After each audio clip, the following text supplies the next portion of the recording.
Mereka benar-benar tidak mengetahui siapa sebenarnya yang dibunuh itu. Duar. Yang dipaku siapa? Namanya Yehohanan pada tahun 36 Masehi. Mereka benar-benar tidak mengetahui siapa sebenarnya yang dibunuh itu. Duar. Yang tersalib itu bukan Yudas, Barsabas. Barsabas. Mereka benar-benar tidak mengetahui siapa sebenarnya yang dibunuh itu. Duar. Iman kita hanya dua, bahwa yang disalib bukan Isa, yang kedua yang disalib kaum Hawariun. Yang mengatakan di Yudas Iskariot itu berpeluang dari Israeliat, ilmu dari Yahudi, informasi dari Yahudi. Hati-hati penyesatan, ini tafsir loh. Ya, tetapi yang disalib dan yang dibunuh itu ialah orang yang diserupakan dengan Isa Al-Masih bernama Yudas Iskariot. Duar. Referensinya Kemenak RI. Yang mengatakan di Yudas Iskariot itu berpeluang dari Israeliat, ilmu dari Yahudi, informasi dari Yahudi. Hati-hati penyesatan, ini tafsir loh. Welcome, tenggelam dalam lautan fakta.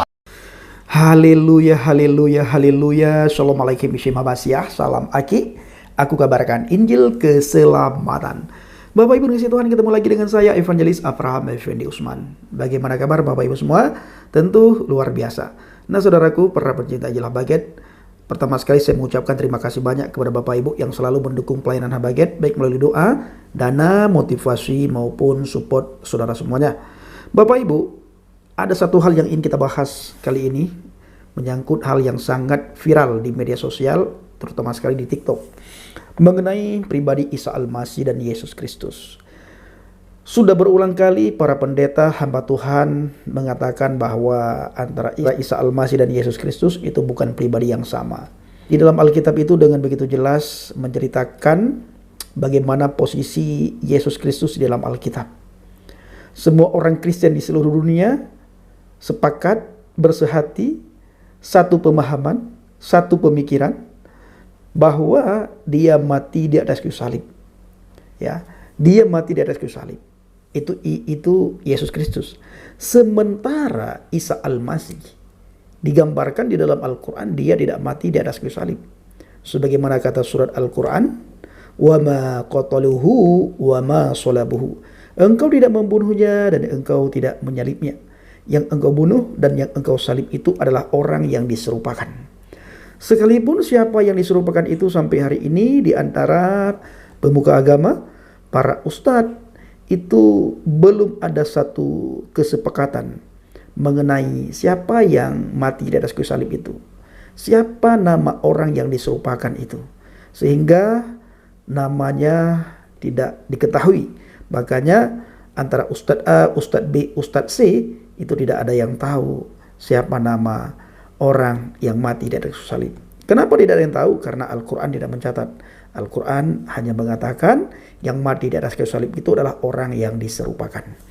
Bapak Ibu, daripada teman-teman muslim capek mengatakan bahwa Isa Al-Masih dan Yesus Kristus, dan kita pun sudah capek menjawab bahwa Yesus dan Isa itu bukan satu pribadi yang sama, ada baiknya teman-teman muslim memperhatikan, mencermati, melihat, lalu merenungkan. Kenapa Isa Al-Masih itu kedudukannya di dalam Al-Quran itu begitu tinggi? Ya, kedudukan Isa Al-Masih di dalam Al-Quran itu begitu tinggi. Ini kenapa? Ini sebenarnya yang harus dicermati, diteliti, dilihat, diperhatikan oleh teman-teman muslim, daripada capek-capek menyamakan antara Isa dan Yesus Kristus. Sekali lagi, Yesus mati di atas kayu salib, Isa Al-Masih tidak mati di atas kayu salib. Wa ma qataluhu wa ma salabuhu. Saya ingin mengajak teman-teman semuanya, teman-teman muslim, untuk melihat surat Ali Imran ayat 45. Ini ayat sudah tidak asing lagi ya. Di dalam surat Ali Imran ayat 45, Allah berfirman, "Idza qalatil malaikatu ya Maryam innallaha yubashshiruki bikalimatin minhu ismuhul Masihu Isa ibnu Maryam wajihan fid dunya wal akhirah wa minal muqarrabin." Artinya, ingatlah ketika para malaikat berkata, "Wahai Maryam, sesungguhnya Allah menyampaikan kabar gembira kepadamu tentang sebuah kalimat dalam kurung firman darinya, yaitu seorang putra namanya Al-Masih Isa putra Maryam, seorang terkemuka di dunia dan akhirat, dan termasuk orang-orang yang didekatkan kepada Allah. Bapak Ibu, saya ingin menggarisbawahi mengenai wajihan fid dunya wal akhirah. Kedudukan Isa Al-Masih menurut surat Ali Imran ayat 45 ini begitu tinggi. Derajat Isa Al-Masih itu begitu tinggi. Ya, hanya dia satu-satunya nabi yang tercatat di dalam Al-Qur'an di mana posisinya itu adalah terkemuka di akhirat. Kalau terkemuka di dunia, kemungkinan semua nabi terkemuka di dunia. Tetapi kalau tercatat di dalam Al-Qur'an, terkemuka di akhirat itu adalah Isa Al-Masih. Dia terkemuka di akhirat. Siapa dia ini? Kenapa kedudukannya di akhirat itu terkemuka? Bukankah kalau terkemuka di akhirat itu hanya Allah? Hanya Allah saja yang terkemuka. Tetapi Isa Al-Masih digambarkan di dalam surat Ali Imran ayat 45 itu terkemuka dia. Terkemuka bukan saja di dunia, tetapi terkemuka di akhirat. Siapa Isa Al-Masih ini? Nah, coba teman-teman renungkan ya. Lihat, baca pelan-pelan, renungkan.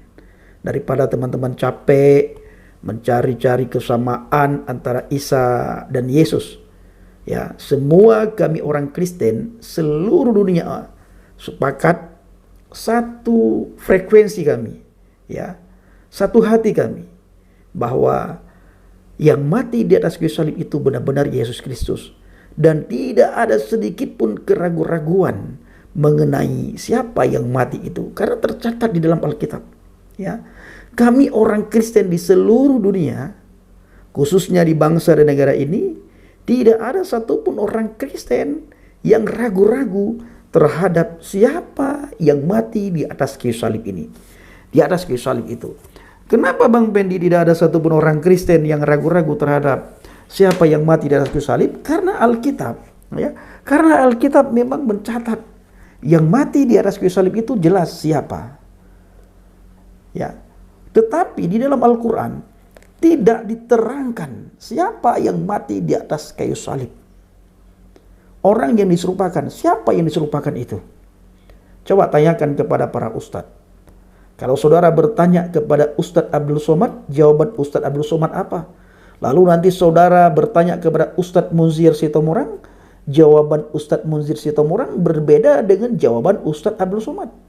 Lalu nanti saudara bertanya kepada Ustadz Yahya Waloni, jawaban daripada Ustadz Yahya Waloni berbeda daripada Ustadz Abdul Somad dan berbeda daripada Ustadz Munzir Sitomorang.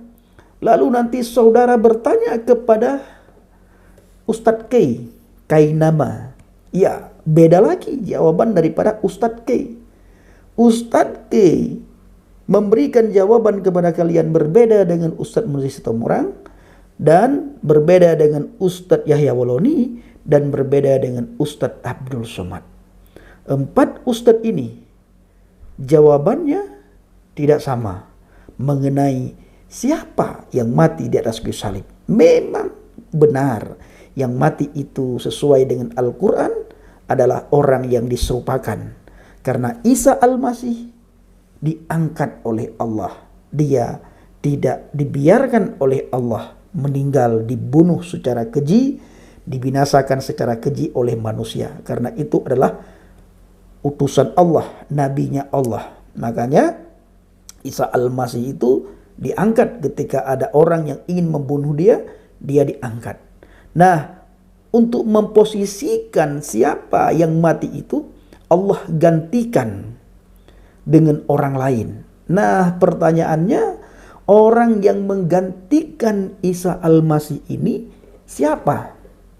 Ya, siapa nama orang yang menggantikan Isa Al-Masih ini? Sampai detik ini, di antara para ustadz belum ada satupun kesepakatan di antara mereka mengenai siapa yang mati di atas kayu salib itu.